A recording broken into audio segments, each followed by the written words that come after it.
Now I'm ready.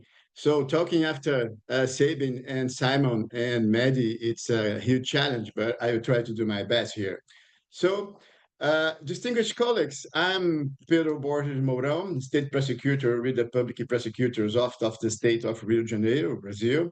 I'm very glad to be here. I thank Ms. Beridi, the IAP, and UNESCO for convening this critical discussion on the guidelines for prosecutors on digital evidence. So I'm honored to join my esteemed co-panelists, Mr. Mehdi from UNESCO, Mr. Sabin, and Mr. Simon Clements, in addressing these urgent challenges confronting prosecutors worldwide. So my presentation draws from direct experience in Brazil, where AI-powered forensic tools have created both investigative opportunities and profound human rights concerns. Oh, as a prosecutor who served as chief information officer, I witnessed the volatile and manipulable nature of digital data. Engaging with technical standards like ISO, NIST, RFCs, and OMINO CVS, the Common Vulnerabilities and Exposures, and responding to cyber attacks by anonymous led me to a fundamental insight. We must comprehend digital information before you can trust it. So we can start from basic framework. Let me just understand how to. Okay, now it's cool. So we can start from a basic framework. Digital evidence traditionally encompass physical device and cloud-based data. However, the third and most problematic category, AI-generated evidence, presents unique challenges demand vigilance.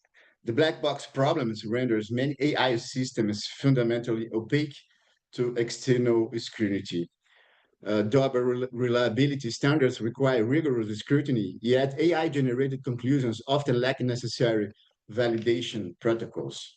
The scope and urgency of these concerns uh, becomes manifest when examining the prosecutorial landscape. Research by the Recife Law and Technology Institute reveals AI investigation tools procurement across virtually every Brazilian jurisdiction, state and federal. Major forensics vendors maintain extensive contracts throughout the nation. So this near universal adoption across Brazilian jurisdictions established not theoretical concern, but immediate practical urgency for international prosecutorial bodies confronting identical technologies. In this scenario, two fundamental challenges emerge from this widespread deployment, both of which threaten the integrity of prosecutions. First, to address massive investigative backlogs, governmental authorities increasingly propose drastic reductions of the volume of the data that must be reviewed by human analysts. This expedient approach threatens evidentiary integrity, risking push button forensics, where technological outputs receive uncritical acceptance of objective truth. Second, human rights implications demand consideration alongside technical concerns. As we well know, digital surveillance creates chilling effects, prompting self censorship that undermines freedom of expression. A second classification framework provides an analytical precision, what is needed for evaluating different evidence types. Digital evidence requires different validation approach. Machine generated data demands demonstration of system reliability. Human generated data raises hearsay and authentication concerns. And AI generated evidence presents the most severe challenges, requiring proof of both general algorithmic reliability and specific instance accuracy. Demonstrations often rendered impossible by algorithmic opacity. The practical implications manifest clearly in a Brazilian federal investigation led by me. a case that reveals what may be termed the culture problem in digital forensic practices. Let's see. On the eve of the last national elections, at subject A was apprehended in possession of substantial currency, 19 checks totaling 40,000 US dollars in Brazilian currency, of course, two cellular devices, one card payment terminal, and campaign materials. A criminal investigation examined alleged electoral offenses alongside suspicious wealth indicators, including 15 registered vehicles and real property. Law enforcement submitted a generic request for judicial authorization to breach telecommunications data privacy, seeking express authorization to access data, including cloud-based storage for forensic examination purposes. This request, see example here, was formulated in broad and imprecise terms, exemplifies standard investigative practice, failing to specify scope methodology or limiting principles. The request raises a fundamental questions I think that prosecutors must confront. May a citizen under investigation for a specific criminal offense whose smartphone and computer have been lawfully seized be subjected to comprehensive extraction and analysis of all content stored in device hardware and all associated cloud storage accounts? Well, we think it's not possible. So the public prosecutor's office submitted a motion articulating four principal grounds for judicial oversight in this kind of case. First, the motion demanded demonstration of chain of custody regularity pursuant to ISO 27037 standards. Second, the motion insisted upon proportionality and limitation principles, restricting data extraction to information reasonably related to specified criminal offenses. Third, the motion addressed access credentials, requiring renewed judicial authorizations before accessing Internet applications. And fourth, the motion demanded preservation through technical mirror imaging to protect adversarial rights. The initial judicial decision granted the law enforcement request in generic terms without the specific limitations sought by the prosecutor. And remarkably, despite obtaining a kind of favorable ruling, the public prosecutor's office filed a motion for clarification, identifying fatal omissions, mostly considering the guidelines.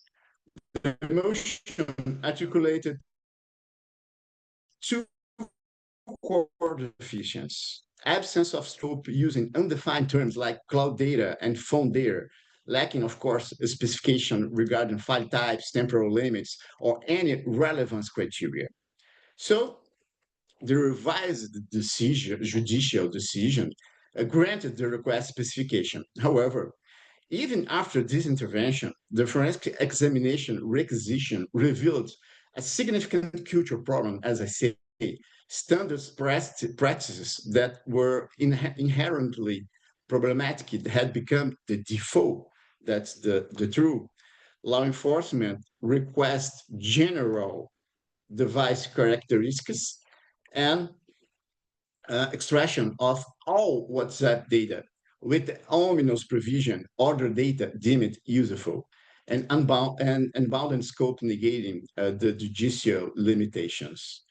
The analysis methodology employed keyword searches and automated content analysis by AI without proper validation or methodological disclosure. Recognizing these deficiencies, we are now requiring detailed specification of the analytical techniques to be employed in material examination, demanding transparency regarding algorithmic processes, validation protocols, and interpretative methodologies before forensic analysis proceeds. To crystallize the dangers inherent in the uncritical acceptance of AI-generated evidence, consider this hypothetical scenario where Rafael Costa, a 19-year-old Brazilian computer science student at Federal University here, is now under investigation. And see, Rafael comes under investigation after his buddy, Lucas Mendes, is arrested in flagrant delicto while carrying a lot of drugs. Lucas exercises his right to remain silent and provides no testimonial statement. However, investigative authorities discover apparently incriminating elements. Lucas sees its smartphone contains messages exchanged with Rafael that automated investigation tools powered by AI classify as drug trafficking related, with exchanges consistently occurring during the nighttime hours. Furthermore, anonymous denunciations received in previous years mention a drug trafficker named Rafael operating at the university.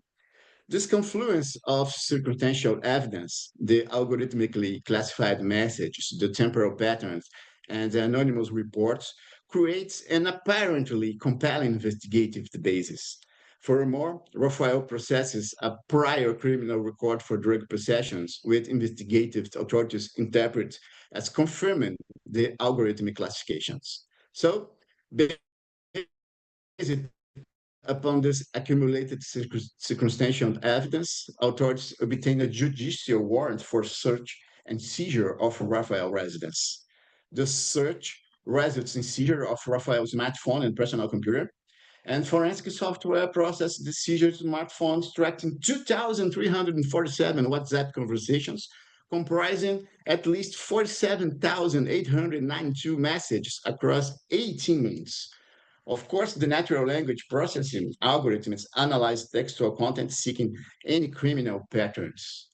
The analytical process unfolds through six distinct inferential layers, each introducing interpretative uncertainty that compounds cumulatively. At layer one, we have the raw data extraction.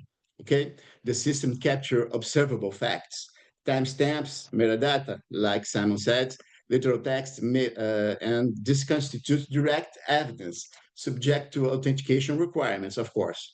The risk level here remains very low. But see, the extracted messages include uh, recuperations like firmed 200 dust today, buff dealer is offline, operation at 11 p.m., and Herbshire extra loot. So this is a typical traffic drug expression. In layer two, algorithmic preprocessing introduced tokenization and normalization as technical processing subject to reliability standards. At layer three, the feature extraction starts. It escalates complexity as algorithms extract semantic features, interpreting meaning based upon statistical correlations in training data. This expert methodology demands double scrutiny, and the risk levels advance to medium. At the layer four, probabilistic classifications represents the critical transformation where interpretation masquerades as facts. Probabilistic models generate outputs presented with deceptive numerical precision.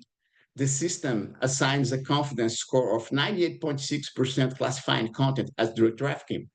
But crucially, this percentage represents statistical correlation with training data patterns, not certainty of criminal conduct.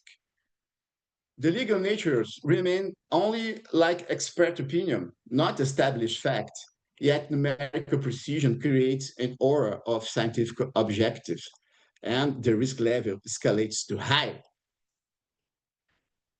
Layer 5. Now, forensic interpretation introduces the human cognitive bias. Automation bias transforms probabilities into perceived certainties. Risk levels becomes critical, as at the end, the layer 6, judicial determinations completes the evidentiary transformation. Probabilistic inference are admitted now as substantive evidence, forming the basis for potential conviction. Risk level remains critical as cumulative inferential layers have transmuted speculation into purported certainty. But the revelation exposed the catastrophic failure. The Raphael's message concerned World of Warcraft gaming activities, not trafficking operations. Farming does, buff dealer, operation, and Hampshire constitute standard gaming terminology entirely devoid of criminal significance. The nighttime message patterns reflects typical gaming hours for university students engaged in multiplayer online activities. And the logs reveal it. You can show it, and you can see it. And the case demonstrates how multiple layers of probabilistic inference, when uncritically accepted and mutually reinforcing, can construct an apparently compelling but entirely false narrative of criminal conduct, absent see any traditional witness testimony. So this is the concern scenario. And I thank you for your attention and look forward for our collective discussion on implement the IAP UNESCO guidelines in respective jurisdictions. I now yield the floor to my distinguished colleagues and to Ms. Berizzi for further discussion in precise time. Thank you. Thank you, Pedro. This was just an amazing presentation, very practical, and you take a really operational approach, and this is very appreciated. Thank